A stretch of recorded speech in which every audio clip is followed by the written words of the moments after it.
Welcome to part 2 of this Plaguemarine Let's Paint tutorial. Like I said in the previous part, we've split this one into two because the first video was getting a bit too long and I think the attention span might have gone a bit. So what I've done, I've split this series into two videos, and this one, in the last video we got all these steps done. We got the Warplock bronze, the Leadbelcher, the Balthasaar gold, the Rakarth flesh and the Abaddon black. All these are on the model now, as you can see.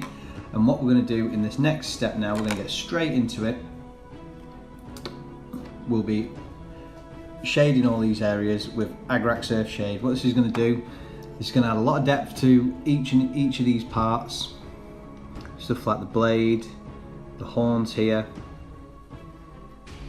all the gold trim, the bolter, any of these silver bits. What we're going to do once it's dry, once we've got the wash on, once it's dry, we're going to go back on again and do some blotches on the model, and what it'll do, it'll add an extra bit of depth to the model, make it look extra rusty.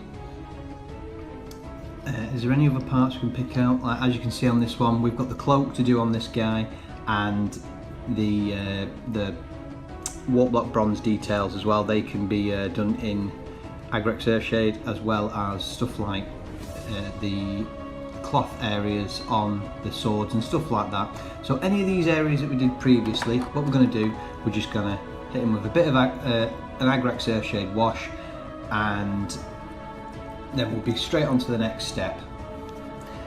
So like I said, thanks for joining me again. What I'm going to do as well, which I didn't mention in the last video, I'm going to add all the step-by-step of how to do these in the comments of the video, and I'll go back to the first video and I'll add them to them as well. So then you can have a look and you can take a note and write down what you need for each of these steps. So here we go. Like I said, just get a good blob of the Agrax Earthshade on your brush, get it on your palette.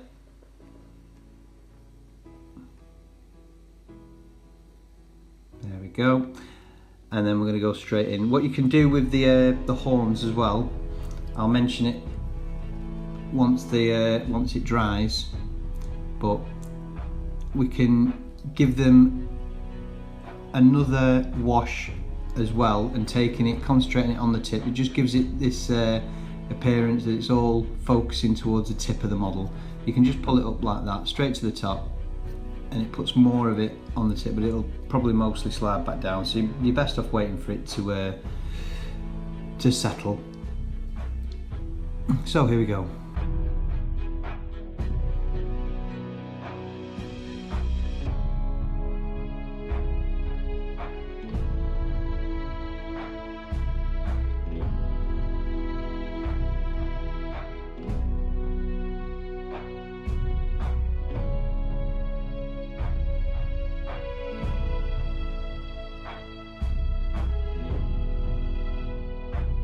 Just point out, guys, when you're going round, just watch out with, especially with these little trims around the leg guards and stuff like that, and round his arms here. Just be careful when you're going around it. It doesn't matter if a little bit gets onto the green armour itself, because what it'll do, it'll just add a little bit of depth to that area. It'll put a little shade in the recess there of the greave itself. As you can see, it's going in there. So just be careful when you're going, and just be mindful of what you're doing.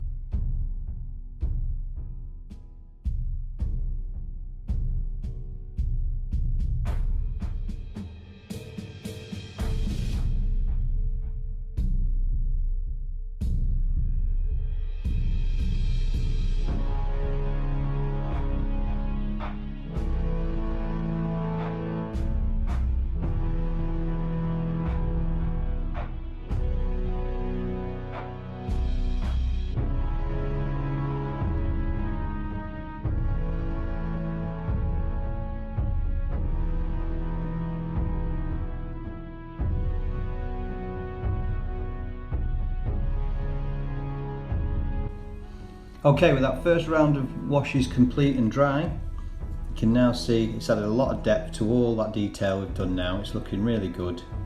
And what we're going to do, we're just going to go quickly back over all the silver areas. We're going to go back over them again with another wash of Agrax Earthshade. This is just to give them just that, I'm going to focus it in a few blotches and stuff like that, and that's going to give you that extra depth that we want and that extra rusted, pitted look. Also, you might have noticed what I've done, and you can do this yourself, get a small brush like the one we've got here, don't use your big wash brush, but what you can do, these little pitted areas in the armour, you can pick some of these out and it'll just add a little bit more depth to that model itself. And as you can see, it's looking really good. Let's have a look at another one. See, these silver areas, they could do with just a little bit more Agrax Earthshade. And what we're going to do as well, I'll start by doing this, we're going to focus a little bit more Agrax Earthshade on the tip of these horns, just to darken them up a little bit more, make them give that rotting bone effect. As you can see, it's looking really good. They're looking, only a few more steps now to go and they'll be looking fine and ready for the table. So what we're going to do, give it another shake, get a bit more Agrax Earthshade, really quick, easy. Just get a blob of it out on your palette, get it from in there. I really need a new tub of Agrax. And what we're going to do, well, we're just going to focus on these silver areas. See, you can see it running straight into those extra bits, giving it a bit more depth and definition. And it stops them being so bright as well.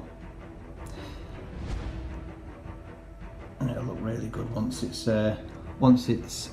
settled. Just going to get in the teeth here on this skull just to help pick them out a little bit more. Only a tiny little touch. And that'll just help. So stuff like the chainmail here, we'll do. Just put a few blobs on like that. Just doesn't have to be. My hand's in the way. Doesn't have to be precise. Oh, got a bit of wash on his leg there.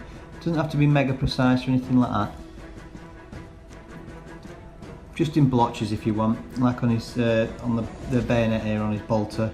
Just going to put a few little nasty blobs on there like that, blob blob blob, and just stops it looking completely silver. So I'll finish him in a sec. What I'll do, I'll show you what we're going to do on the horns here. So, like I said, what we're going to do, and on the teeth as well, we're going to just concentrate on the tips here, on the tips of the spikes, and we're just going to run a little bit of wash on the top like that. Not much. You can always go back later on and you can darken these even further, but it's up to you. I just like to put a little bit more on the tips, and it just gives a little bit of definition to the model. And we're not going for edge highlighting and stuff at the minute, but it just gives you that extra little focal point really. Just makes it stand out a little bit more. There we go, just drag it up to the tip. Try and give it that rotting bone effect. Next again, we've got some teeth on the skull here, just run a tiny bit into them teeth like that. And once again, we've got the teeth on these ones here. What we're going to do, we're going to run a little tiny bit of it into each of the recesses, just dab it like that into the recesses here, around where it joins the armour. And then we're just going to put a little touch on the end of each one. Tiny, tiny little things, but it just gives you that extra definition. So what we're going to do, speed this up, and then we're going to get on to the next stage.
Okay, with that step now done, we're getting really close to the end now. We're just going to do all the tentacle areas, and these are all going to be done in Scream Pink.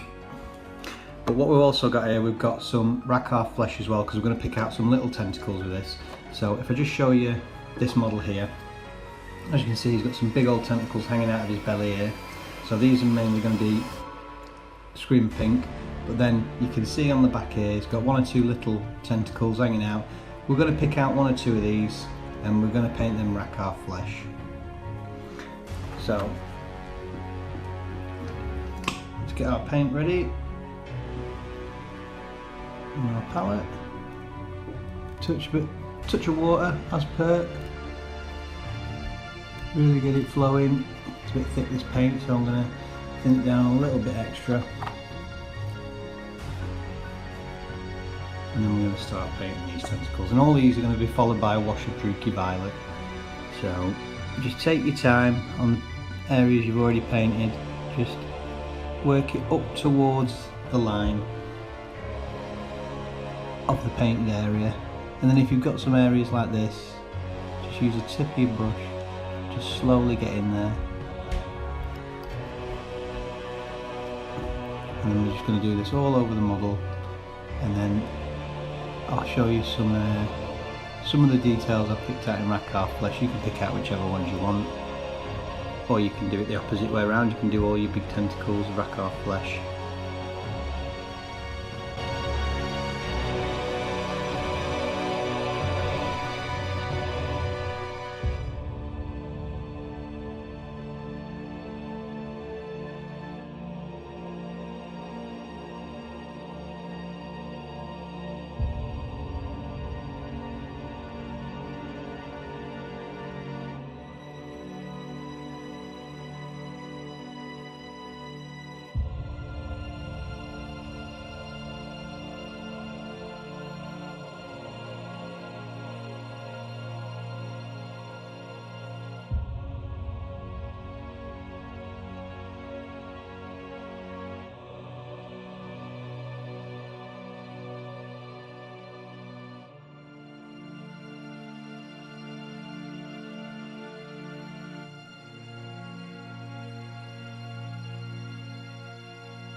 Okay, with the next step done, our model's really starting to take shape now. We're just one more step away. All we're going to do now is we're going to give them a final wash with some Druchii Violet, and what we're concentrating on now, we're going to concentrate on the fleshy purple areas here, and also any areas that you've done flesh wise for the piping, like dribbly bits on his shoulder pad here, the black grade at the back, stuff like that. Any that you've painted Rakarth flesh that haven't been washed with Agrax Earthshade, this is the time now we're going to wash them with Druchii Violet.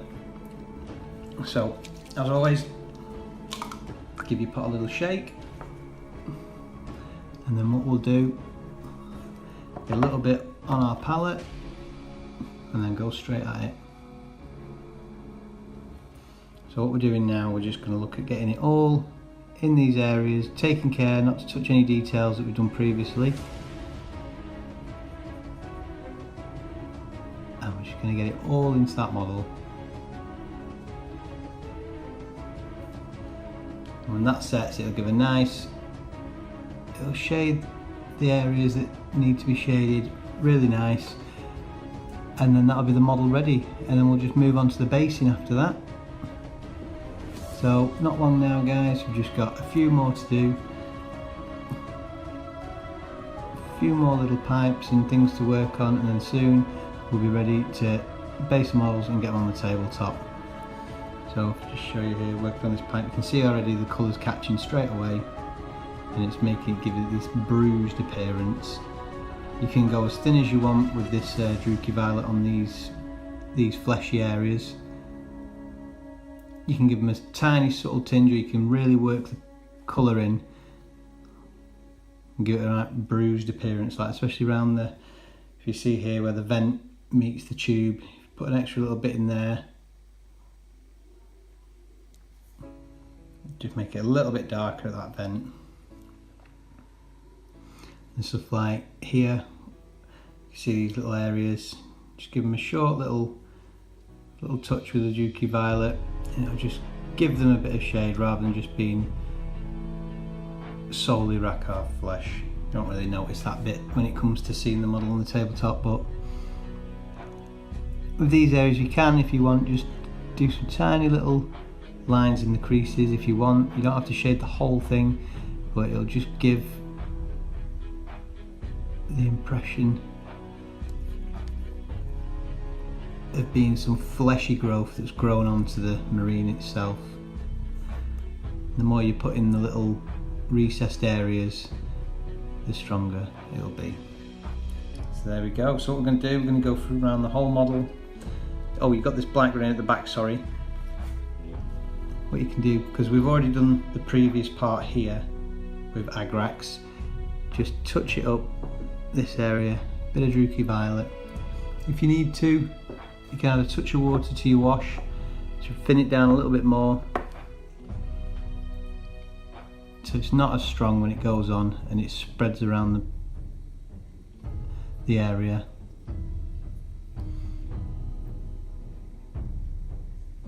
And there we go.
Okay, so that final application of Druchii Violet, the models are looking really good now. They're all shaded, ready to go, and they're ready for the tabletop. You know, we can leave them at this level now. We're just going to put a base on them, and these will be fine to put on any tabletop, and then you can come back to them at any point you want, and you can add some highlights as and when you want to do that. But as it stands, these now, I'd be comfortable putting these on a tabletop. They've got a nice bit of colour to them, but what we're going to do first, we're going to do the base of the model. Now, there's lots of different methods to do basing, but I'm just going to use this one today. Stirling mud, all we do, just like a paint, we'll just scoop it out. Make sure you get an old brush or something you can use to spread it on your base with. So what we do, we get a good blob of it and we put it on the base. Missed then. Put it on the base, and then all we do is press it into the base and move it around, taking care around the feet in any areas that we've painted, and we just keep going with this until the full base is done. Just like I said, just taking care.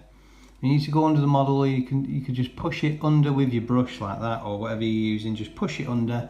It doesn't matter if it's gloopy, not gloopy, built up in some areas. Once it dries, it'll shrink down a little bit and you'll have a nice looking effect. And then what we're going to do, once we've done that, we're just going to go back to the dry brush method, and we're just going to dry brush a bit of Rakarth flesh over the top of it very lightly, and then it'll give us a nice looking texture on our base. And then once that's done, we're all set, ready to go. The models are fully completed, and you're ready to move to whatever models you've got next.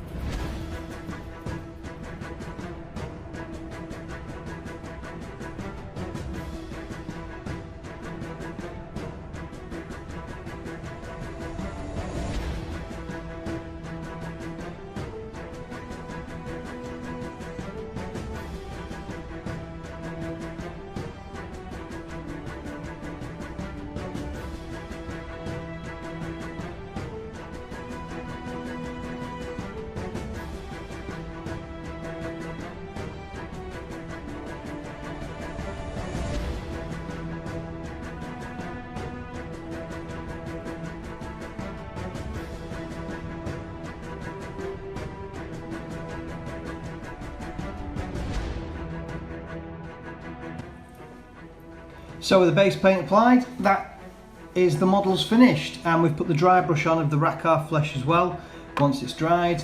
Like we did before, guys, use the dry brush. We obviously got a bit on the paint, got a bit of the paint on the brush, dabbed it on our paper towel, and then obviously flicking backwards and forwards, and what it did, it caught the raised areas of the base, giving it a little bit more texture, highlighting the texture a little bit more. But with that, they're done. So there we go, there's the 5 Nurgle Plaguemarines done, and they're looking good. You know, no highlights or anything like that really, but they are worth putting on the tabletop as they are now. You know, you could quite easily go through any of your Deathguard models like this. This is the way I paint my Deathguard models, to get them to tabletop and then obviously take them further after that. You might notice at the back we've got our guy at the start, so there's our 6, and then I've got this extra guy here.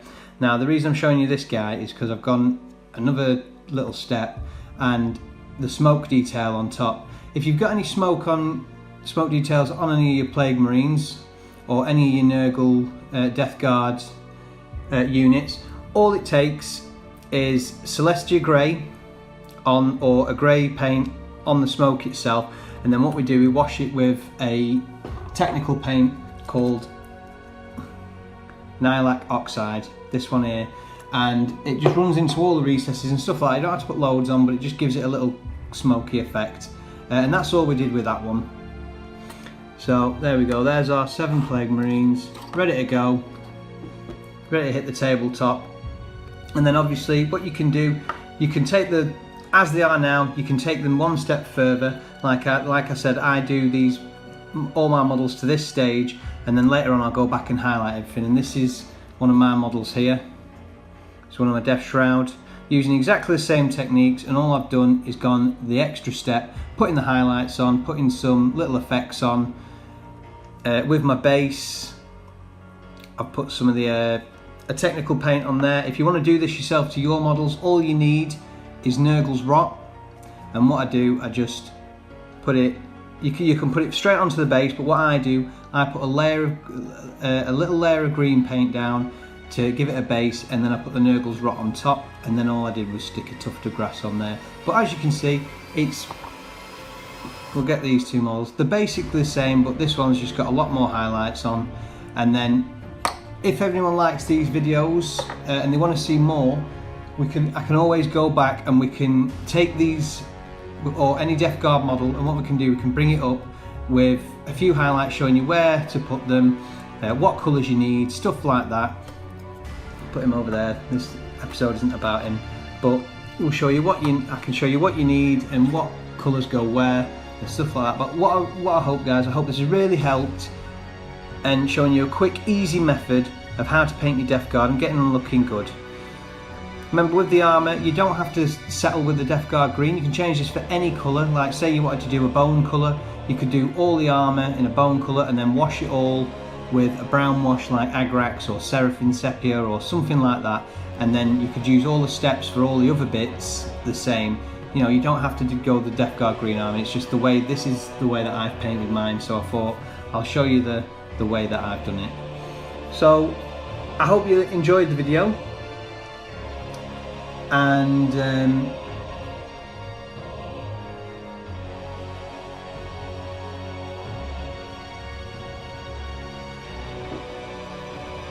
I hope you'll join me in future videos to come, and you'll get instant notifications if you hit the subscribe button. It really helps out the channel, it'll help me out a lot. If you can't subscribe, leave a like, leave a comment, let me know what your feelings are on the episode, if you've enjoyed it, if there's things that I can do differently. If you want to find me anywhere else but YouTube, you can find me on Instagram. I'm at Ready for Battle Painting, all one word, so that's at Ready for Battle Painting. Or you can find me at Twitter at Ready for P, that's all one word. I don't know why it's Ready for P, but that's the way it came out on the Twitter when it changed my little handle on there. But obviously you can check the comments and you'll find the links in there, as well as the step-by-step and the paints you need for this tutorial. Like I said, guys, if you can subscribe, that's great. If not, then just leave me a comment or something like that. And if you've got some models you want to show yourself, you can join in yourself, especially on Instagram. Just put hashtag War on Grey Plastic, and we can all join in the war on grey plastic together. So thanks for everyone for joining me on this video, and I look forward to bringing out another video soon.